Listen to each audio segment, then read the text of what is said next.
हाँ, तो चलिए फिर आज का टॉपिक कर लेंगे। अच्छा, साइंटिफिक नोटेशन से पहले थ्योरी डाल दो, डेल्टन एटॉमिक थ्योरी, ये रह गई थी हमारी। तो अगला रहेगा next topic is Dalton atomic theory. ठीक है, चलिए देखिए, इनका नाम है जॉन डेल्टन। ठीक है,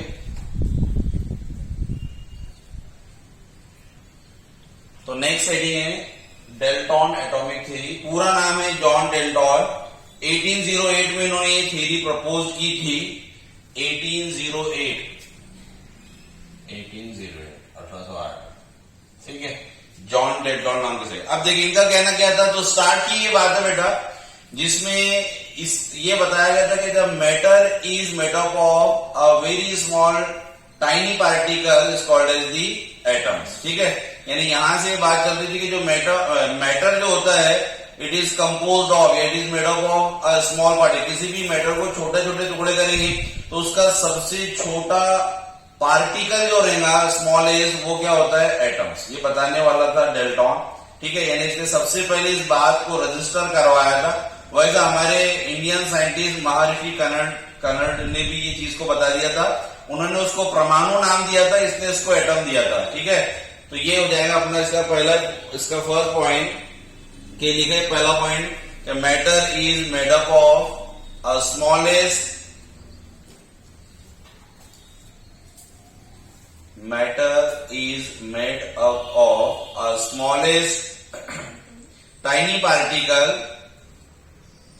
tiny particle called as atom.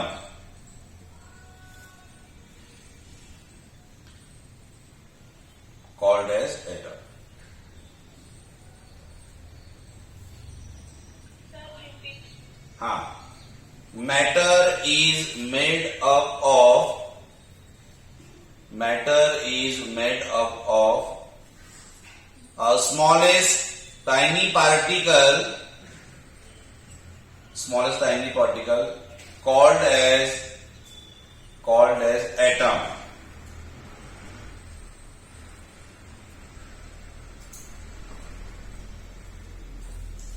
Second point, atoms of all elements are identical. Atoms of all elements are identical. Atoms of all elements are identical.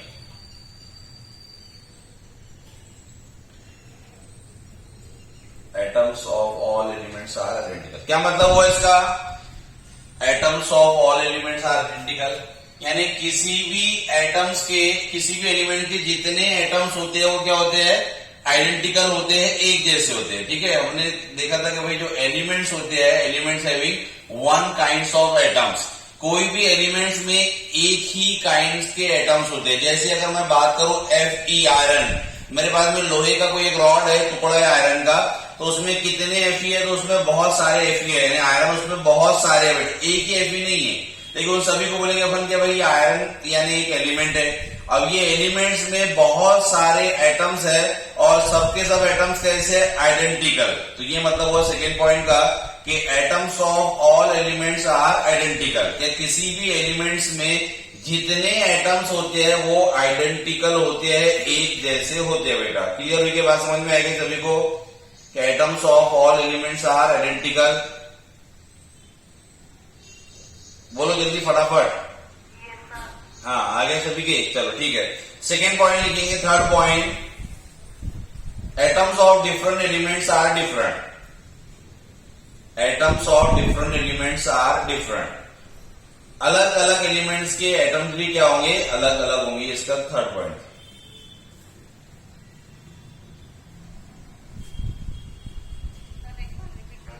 Atoms of different elements are different. Atoms of different elements are different. ठीक है, अलग अलग elements के atom भी क्या होंगे, अलग अलग होंगे। एक ही एलिमेंट्स के एटम सेम होंगे और अलग अलग एलिमेंट्स के एटम भी क्या होंगे, अलग अलग होंगे। ये सिंपल सी लाइन है, उसका मीनिंग है, कोई खास चीज उसमें नहीं है। थर्ड पॉइंट, फोर्थ पॉइंट, हाँ, atoms of different elements are combined, atoms of different elements are combined to form a compound. Atoms of different elements are combined to form compound. ठीक है, अलग रिपीट करता हूं पहले, atoms of different elements are combined to form a compound. अलग अलग elements के atoms अगर आपस में मिलते हैं तो वो क्या बना लेते हैं, कंपाउंड्स फॉर्म कर लेते हैं. जैसे अपन ने देखा था एग्जांपल लो भाई यहाँ पर के H2 प्लस ऑक्सीजन ये मिलके बना लेंगे H2, एक तरह का कंपाउंड्स हो गया. ठीक है, बहुत सारे एग्जांपल, कोई भी हाइड्रोजन ले लो प्लस Cl ले लो, ये HCl ये एक तरह का कंपाउंड हो गया बेटा. कार्बन प्लस O2 ये CO2 कार्बन डाइऑक्साइड. तो क्या लिखा अपन ने कि एटम्स ऑफ डिफरेंट एलिमेंट. ठीक है, अलग अलग एलिमेंट्स के एटम्स आपस में कंबाइंस होंगे और कंबाइंस जो है करके वो क्या बना लेते हैं, कंपाउंड्स फॉर्म कर लेते हैं. ठीक है, जो अपन ने कंपाउंड्स की डेफिनेशन पहले ही देख लिया था. उसके बाद में अगला पॉइंट, जो भी नंबर है वो नंबर का पॉइंट डाल के अगला पॉइंट डाल दो. During the chemical reactions, during the chemical reactions, during the chemical reaction, reorganization,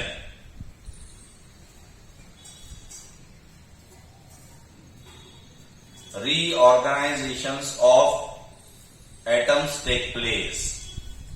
या रीअरेंजमेंट, रीऑर्गेनाइजेशन का मतलब रीअरेंजमेंट भी होता है. Rearrangements of atoms take place. ठीक है, मतलब ये जो स्टेटमेंट, ये वाला जो लाइन है, ये लाइन हमारा लॉ ऑफ कंजर्वेशन ऑफ मास को फॉलो करती है. इसने क्या कहा, इसने ये कहा कि जब कभी भी बोलता केमिकल रिएक्शन होती है, डाल्टन ने बात को कहा कि केमिकल रिएक्शंस में जो है वो एटम्स या एलिमेंट्स क्या होते हैं, रीअरेंज होते हैं, रीऑर्गेनाइज होते हैं. रीअरेंज होकर एक नई चीज बना लेते हैं. मतलब ये बात के एटम्स के neither be created nor be destroyed during the chemical reaction. कोई केमिकल रिएक्शन में एटम बेटा वहां पर क्रिएट नहीं करते, कुछ नया क्रिएट नहीं करते अपन, या उसको तोड़ ताड़ के कुछ नहीं करते हैं, बल्कि बस क्या होता है तो जस्ट अ रीअरेंजमेंट होता है. जैसे भाई यहाँ पर तो हाइड्रोजन और ऑक्सीजन पहले दोनों अलग अलग थे, इन्होंने अरेंज किया अपने आप को, अरेंज करके कैसे बन गए H2O. ठीक है, समझ में बात सबकी. दो हाइड्रोजन एक ऑक्सीजन, ये अपने आप रिएक्शन अलग होती है, ऐसी रिएक्शन नहीं है, मैं सिर्फ समझाने के लिए बता रहा हूं आपको कि दो हाइड्रोजन ऑक्सीजन ने अपने आप को अरेंज किया, रीऑर्गेनाइज किया डबल से, और H2O यानी एक तरह का जोड़ा मॉलिक्यूल कंपाउंड बन गया. ठीक है भाई, यानी यहाँ पर कोई नया पैदा नहीं किया अपन ने और किसी को काट फूटे नहीं कि उसके दो टुकड़े नहीं किए, बस जस्ट रियल. जैसे शादियां होती है भाई, शादियों में क्या करते हैं, तो शादी में भाई लड़का लड़की अपनी जिंदगी को रीअरेंज करते हैं. रीअरेंज करके एक नया शादीशुदा जोड़ा अपने सामने आ जाता है, कंपाउंड, एक मॉलिक्यूल वो बन जाता है. फिर उससे पूरी आगे की जो है वो उनकी जिंदगी चलती है. क्या यहाँ पर कोई नया दूल्हा पैदा होता है टाइम पर? नहीं. क्या दुल्हन को बनाया जाता है या काटा कूटा जाता है, मिलाओ इनको, काटो इनके हाथों को, ऐसा नहीं, ऐसा कुछ भी नहीं होता. तो बस सेम वही फंडा है यहाँ पर भी कि जब कभी भी रिएक्शन होती है यानी शादी होती है तो बस अपन क्या कर रहे हैं, हम रीऑर्गेनाइज कर रहे हैं, रीअरेंज कर रहे हैं. यानी जैसे क्या, अब तुम घर पे, लड़कियां घर पे अपना जैसा भी रहती थी ठाट बाट से कुछ भी करना, मन मर्जी ये वो करना, लेकिन जब किसी के घर की बहू बनकर जाएंगी तो क्या वैसा ही रहेगा कि नखरे अपने, बोलो हो सब. सासू माँ दी थी फिर लात पीछे रखे निकल घर से बाहर, और तो नहीं चलेगा वैसा. अपने आप को बेटा क्या करना पड़ता, रीअरेंज करना पड़ता, रीऑर्गेनाइज. भाई घर पे थे, मम्मी पापा क्या 8-9 बजे उठते थे आराम से, नहीं अभी कैसे हुई, अब ससुराल में आकर तो सुबह उठ जाना पड़े. सुबह उठ के पहले पति का करो, इनका करो, उनका करो, ये नहीं, सब अपने आप को क्या करना पड़ रहा है, घूमते थे कैसे भी टी शर्ट नहीं, वहां पर अब साड़ी पहनना पड़े, सर पे रखना ही पड़ेगा. यानी ये सबके सब चीजें बताने के लिए एग्जाम्पल है. भाई अपने आप को क्या कर रहे हैं, आप रीअरेंज कर रहे हैं, रीऑर्गेनाइज कर रहे हैं, रीऑर्गेनाइज करके एक नया कंपाउंड बन रहा. वो जो लड़का है उसको भी यानी बहुत सारी चीजें एडजस्ट वगैरह सब करनी पड़ेगी. तो बात शायद समझ में आ गई. एग्जाम्पल दे कि भाई इसने जो कहा था कि during the chemical reactions atoms of elements are rearrange, यानी वो सब रीअरेंज होते हैं, रीऑर्गेनाइज होते हैं. मतलब ये इसके कहने के पीछे का मतलब यही था कि जो law of conservation of mass अपन ने देखा वो इसके कहने का मतलब है कि भाई एलिमेंट जो एटम्स होते हैं वो neither be created nor be destroy, यानी ये ना ही कोई नया क्रिएट कर रहे हैं ना ही उनको डिस्ट्रॉय तोड़ मोड़ रहे हैं, बस सिर्फ उनको रीअरेंज करके एक नए कंपाउंड्स में तब्दील कर दे। ठीक है, लास्ट पॉइंट लिख दो। Dalton's atomic theory, Dalton's atomic theory obey all 5 law. Obey का मतलब होता है फॉलो करना, यानी हाँ ओबे, OBEY स्पेलिंग है उसकी। Dalton's atomic theory obey all 5 law, जितने भी 5 लॉ अपन ने दिए वो सभी को क्या कर दिया बोलते फॉलो कर दिया डेल्टन्स एटॉमिक थ्योरी। तो छोटा सा है डेल्टन्स एटॉमिक थ्योरी, फिर मैंने उसमें ज्यादा पॉइंट लिखा दिए, 4 पॉइंट ही आते हैं उसमें। ठीक है, तो ये है हमारी डेल्टन्स एटॉमिक थ्योरी, जिसको डेल्टन ने दिया था, जॉन डेल्टन ने। ये हो गई भाई डेल्टन्स एटॉमिक थ्योरी। तो चलिए अगला टॉपिक है अपना, अगला topic scientific notation. Scientific notation, तो हेडिंग डाल दो साइंटिफिक नोटेशन। फिजिक्स वगैरह में ये चीजें पढ़ाई चल जाती है आपको, लेकिन चलो नहीं हुआ तो फिर अपन देख लेते। तो अगली चीज है भाई साइंटिफिक, हाँ scientific notation. Scientific notation,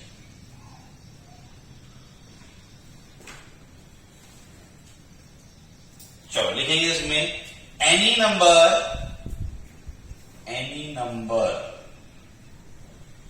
can be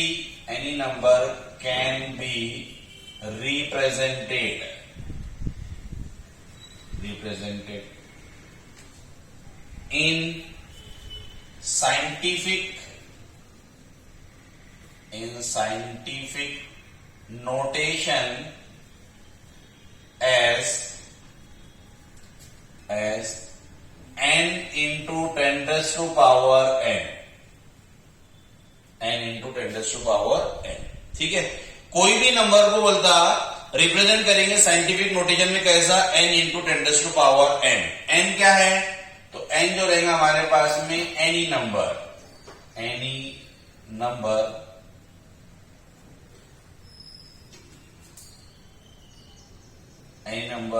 in between 1 से लेके तो 10 तक। ठीक है, ये कोई भी नंबर, इसमें के कोई भी डिजिट वगैरह ले लो। स्मॉल n क्या रहेगा, ये रहेगा एनी एक्सपोनेंट।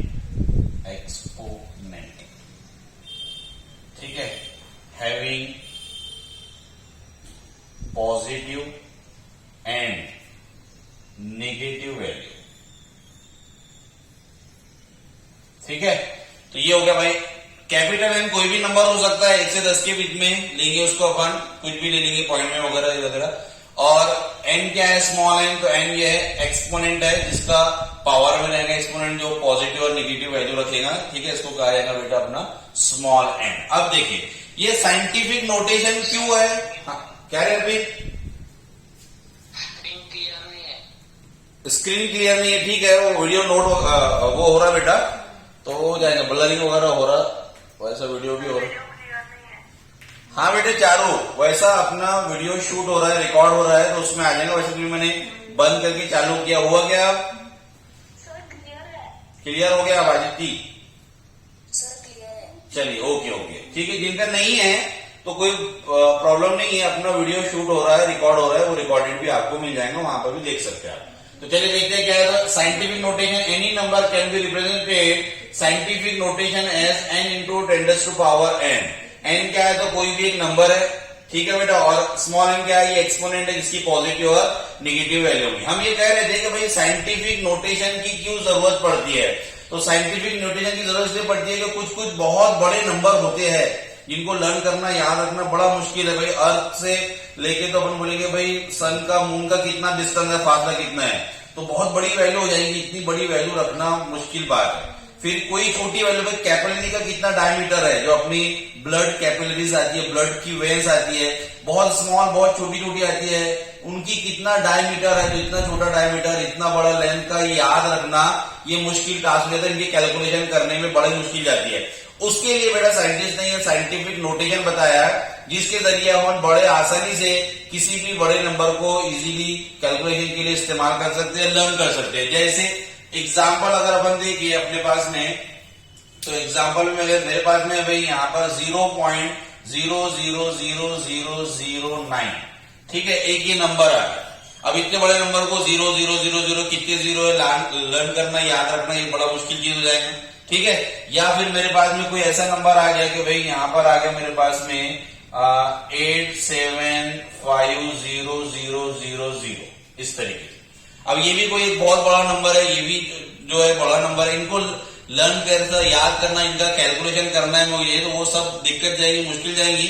तो उस दिक्कत को बेटा ओवरकम करने के लिए, आसान करने के लिए हम साइंटिफिक नोटेशन का इस्तेमाल करते हैं। जैसे अब मैं अगर इस नंबर को लिखना चाहूं 9 पॉइंट, तो मैं क्या करूंगा, डेसिमल को इधर शिफ्ट करूंगा।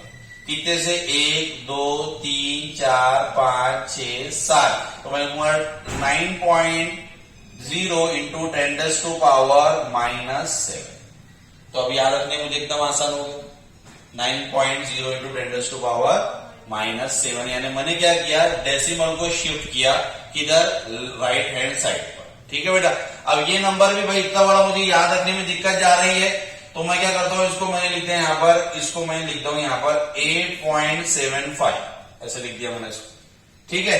8.7, तो मैंने कितने से 1 2 3 4 5 6, तो यहाँ लूंगा इंटू 10⁻6।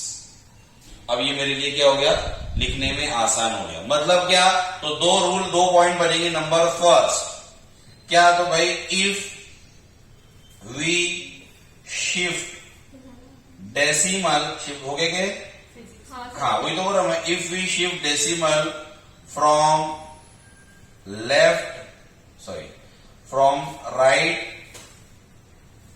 राइट साइड, वी क्या करते हैं, सब्सट्रैक्ट दी पावर। हम पावर को क्या करेंगे, सब्सट्रैक्ट करेंगे। अगर डेसिमल को किधर शिफ्ट करें तो राइट हैंड साइड। जब भी कभी डेसिमल को राइट हैंड साइड पे शिफ्ट किया जाएगा बेटा, तो अपन सब्सट्रैक्ट करेंगे, पावर को सब्सट्रैक्ट करेंगे, यानी निगेटिव में लिख देंगे जितने से शिफ्ट किया। एग्जाम्पल बहुत सारे देखिए। इसका क्या, तो सेकेंड पॉइंट ये बनेगा, if we shift decimal from left side, we add the power. हम पावर को क्या कर लेंगे, ऐड कर लेंगे। जैसे कि अपन ने इधर शिफ्ट किया तो 6 ऐड करके लिख दिया, ठीक है। नोट करो इतना।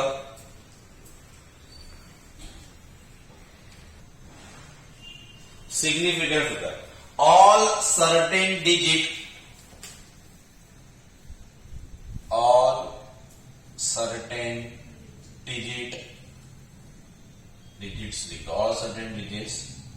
and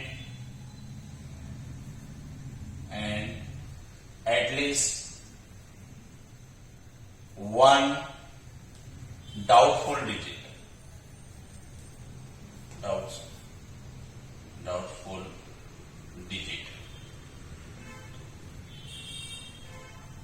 doubtful digit is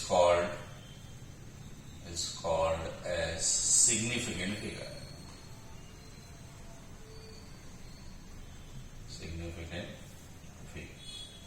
All certain digit and at least one doubtful digit is called as significant figure. ठीक है, समझ में आ गया सभी की मतलब ये है कि all accurate digit, certain digit का मतलब होता है एक्यूरेट, करेक्ट, कि सबके सब तो मेरे पास में करेक्ट डिजिट आए, लेकिन एक मुझे ऐसा लग रहा है कि ये क्या है, डाउटफुल है भाई, इसमें कुछ तो भी थोड़ा सा कैलकुलेशन में गड़बड़ हो सकती है, ऐसे को कहा जाता है सिग्निफिकेंट फिगर। ठीक है, during the measurement, during the calculation, जब अपन प्रैक्टिकल करते हैं, कोई चीजों को मेजर करते हैं बेटा, तो उसमें जो वैल्यूज आती है वो सबकी सब वैल्यू हमेशा एक्यूरेट आए ऐसा हो नहीं सकता, उसमें कुछ तो भी डाउटफुल होता ही है। ऐसे टर्म को कहा जाता है सिग्निफिकेंट फिगर, यानी ऑल सर्टेन डिजिट, यानी all accurate digit and at least one doubtful digit is called as the significant figure. ऐसे फिगर को सिग्निफिकेंट फिगर कहा जाता है। अब उसके कुछ रूल है बेटा, क्या है, तो नंबर पहला है, नंबर फर्स्ट रूल, पहला रूल ये है कि all non zero all non-zero are significant figure.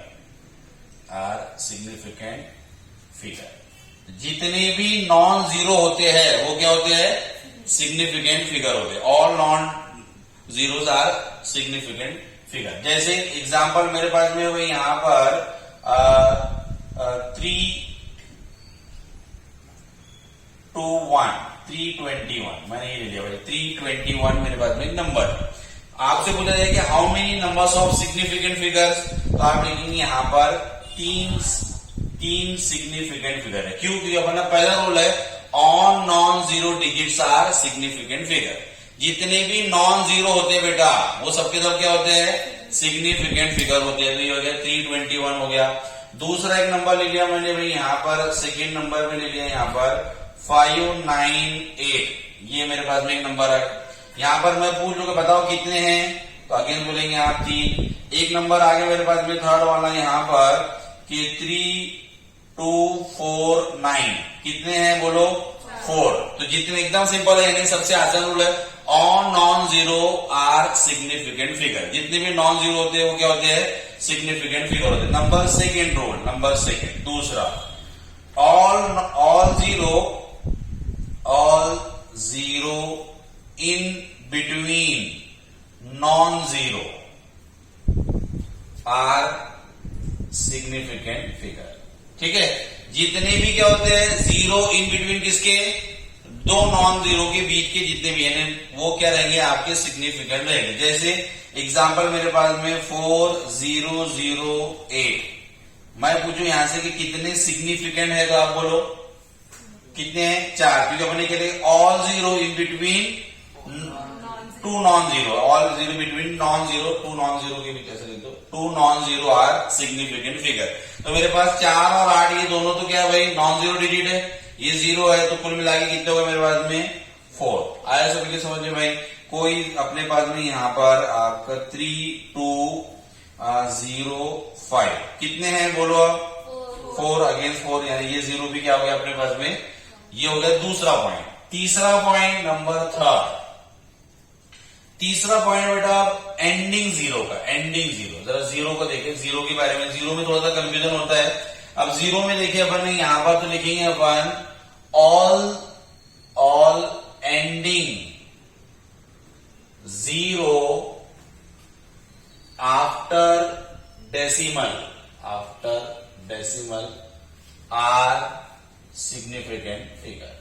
जितने भी एंडिंग जीरो होते हैं बोलता किसके बाद के? डेसिमल के बाद में. वो क्या होंगे आपके? वो सबके सब सिग्निफिकेंट फिगर होंगे. डेसिमल के बाद के बोल रहे हैं. जैसे एग्जांपल लिया मैंने यहां पर 3.000. बताओ अब कितने यहां पर सिग्निफिकेंट फिगर है? ब्लर दिख रहा? अच्छा ठीक. हाँ आंसर दे रहेगा. यहां पर 4 सिग्निफिकेंट फिगर है. कितने? 4. तो ये 3 तो नॉन अपने पास में नॉन जीरो है. आफ्टर डेसिमल के बाद का जो एंडिंग जीरो होता है वो भी क्या अपन ने लिखा? वो भी सिग्निफिकेंट फिगर है. अगर ये सिग्निफिकेंट फिगर, ये सिग्निफिकेंट फिगर, तो दो सिग्निफिकेंट फिगर के बीच के जीरो क्या हो जाएंगे? ये वाला पॉइंट ये. अरे समझे नहीं क्या? हमने क्या लिखा भाई? ये वाले all ending zero after decimal are significant figure. वैसे तो ये सबके लिए सिग्निफिकेंट फिगर, फिर भी कंफ्यूजन है तो अपन ने ये भी पॉइंट लिखा कि भाई दो सिग्निफिकेंट फिगर के बीच के जो जीरो है वो भी क्या हो जाएंगे? सिग्निफिकेंट फिगर हो जाएंगे. यानी यहां पर हो जाएंगे मेरे पास में 4. ठीक है. अगला एग्जांपल अगर मैं लू यहां पर तो मेरे पास में 5000. बोलो कितने सिग्निफिकेंट फिगर है? 1. क्यों 1 है बोलो? डेसिमल नहीं है इसलिए जीरो में गड़बड़ होती, बच्चे गड़बड़ करते बेटा, तो इसको ध्यान में रखेंगे. ये सबके सब जीरो आफ्टर डेसिमल है क्या? नहीं. यानी फिर अकेला यही एक मेरे पास में सिग्निफिकेंट फिगर है. यानी यहाँ पर सिग्निफिकेंट फिगर है मेरे पास में 1. ठीक है. ये बात सबके समझ में. उसके बाद में अगला point, all initial zero are non significant figure. जितने भी इनिशियल शुरुआत के जीरो होते हैं वो क्या होते हैं, नॉन सिग्निफिकेंट होते हैं। जितने भी स्टार्ट के जीरो, जैसे यहां पर ले लो भाई मैं 00059 बोलो, कितने, 2, सिग्निफिकेंट फिगर कितने हो जाएंगे, अरे समझने क्या, all initial zero are not significant, यानी ये सिग्निफिकेंट नहीं है। तो सिग्निफिकेंट कितने मेरे पास में, 2 ही सिग्निफिकेंट फिगर है मेरे पास।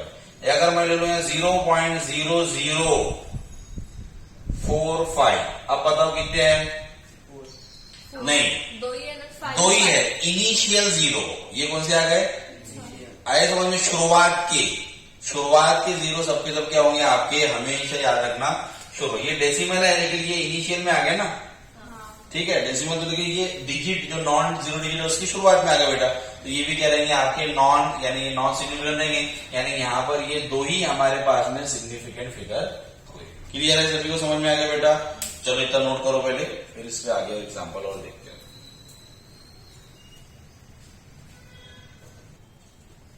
नेक्स्ट पॉइंट, तो नेक्स्ट पॉइंट में लिखिए बेटा जो भी नंबर, कितने नंबर का हो गया पॉइंट, 5th नंबर का। तो भाई 5th नंबर का पॉइंट है 10 की जो पावर्स होती है, डायरेक्ट लिख देता हूं 10 की पावर n, कोई भी n रहे, ये 10 की पावर, तो ये क्या रहेंगे अपने 8 all are non significant figure.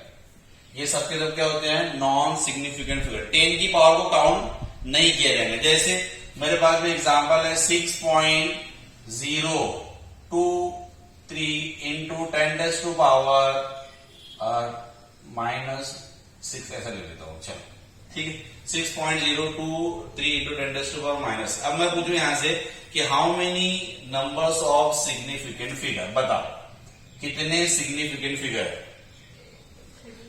सबसे पहला रूल देखा करो, सबसे पहला रूल क्या है, all non digit, all non zeros are क्या होते हैं, सिग्निफिकेंट फिगर। फिर अपन ने देखा था 0 आफ्टर डेसिमल सिग्निफिकेंट फिगर, 2 इसके बीच में, तो ये भी सिग्निफिकेंट फिगर है, ये भी है, ये भी है, ये भी, क्या ये सिग्निफिकेंट फिगर रहेगा, नहीं, यानी यहाँ पर सिग्निफिकेंट फिगर हो गए 4। समझ में आया सभी के। तो जितने भी बेटा पावर होते हैं 10 के, चाहे माइनस में लो चाहे प्लस में लो, जैसा भाई प्लस में अगर अपन एग्जाम्पल ले तो 5.7.62 ये अगर मेरे पास में है, और यहाँ 10 टू पावर 2, इस तरीके से ये वैल्यू। अगर हमसे पूछा जाएगा भाई बताओ यहाँ पर कितने सिग्निफिकेंट फिगर है, तो अपन क्या बोलेंगे 4। अगेन 1 2 3 4, 2 को काउंट नहीं किया जाएगा, यहाँ पर अगेन 4 सिग्निफिकेंट फिगर लिख लो। Last point, pure number, pure number are non significant figure. Pure number यानी कौन से नंबर, जैसे ये वाला नंबर को मैंने बदल के लिखा, जैसे जो कांस्टेंट रहते अपने, जैसे गैस कांस्टेंट है ना, आप पढ़ेंगे आगे, गैस कांस्टेंट लेना पड़ता है अपने को 8.314, ये गैस कांस्टेंट होता है, कांस्टेंट नंबर 8.314, ये वाला नंबर इसको एवोगैड्रोस नंबर बोलते हैं। हाँ, जैसे वैल्यू है गैस कांस्टेंट आर से रिप्रेजेंट करते हैं उसको अपन गैस कांस्टेंट। कांस्टेंट वैल्यू अपने को गिवन है पहले से, प्योर नंबर अपन ने कुछ नहीं किए कि गैस का कांस्टेंट वैल्यू गिवन है।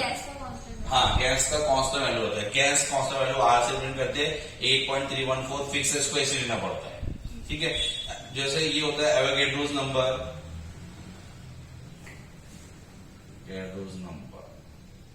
ये वाला 6.022 इंटू 10 टू पावर 23, ये जो नंबर है इसको एवोगैड्रोस नंबर बोलते हैं। ये नॉन सिग्निफिकेंट फिगर होता है, ठीक है, is the non significant figure. तो जो प्योर नंबर होते हैं यानी एवोगैड्रोस नंबर, गैस कांस्टेंट, ठीक है, और हाँ सभी जो प्योर नंबर रहते हैं वो नॉन सिग्निफिकेंट रहते हैं। हाँ, जितने प्योर नंबर रहेंगे, all pure numbers are non significant figure. Refractive index का नंबर, ऐसे जो भी नंबर जो प्योर नंबर्स होते हैं गिवन होते हैं अपने को, वो उनको लिखा जाएगा कि it is the non significant figure. जैसा खासतौर पे अपने केमिस्ट्री में जो इस्तेमाल होगा Avogadro's number 6.022 into 10 to power 23, ये जो है एक प्योर नंबर है, इसको हम 1 मोल बोलते हैं, तो ये एक नॉन सिग्निफिकेंट फिगर है। कितने हैं सिग्निफिकेंट फिगर, तो हम बोलेंगे 0। यानी ये एक प्योर नंबर है। ठीक है, कितने बजे दूसरी बैच कितने बजे? 10:30 को है ना, 10:15। चलो इसकी कुछ एग्जाम्पल देख लेते, दे देता आपको और फिर बंद कर दें।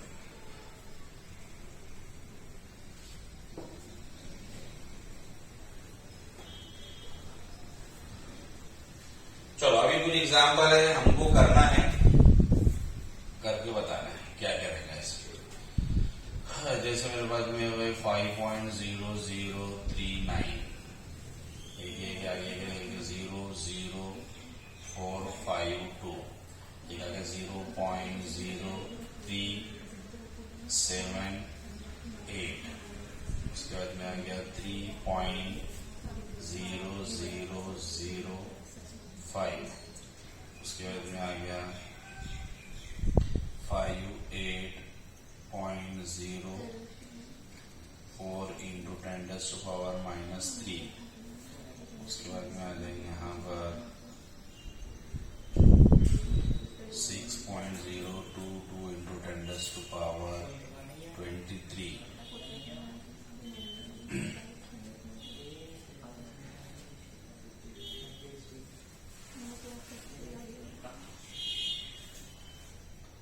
सेवन 5 8 9 अगला नंबर, उसके बाद में आ गया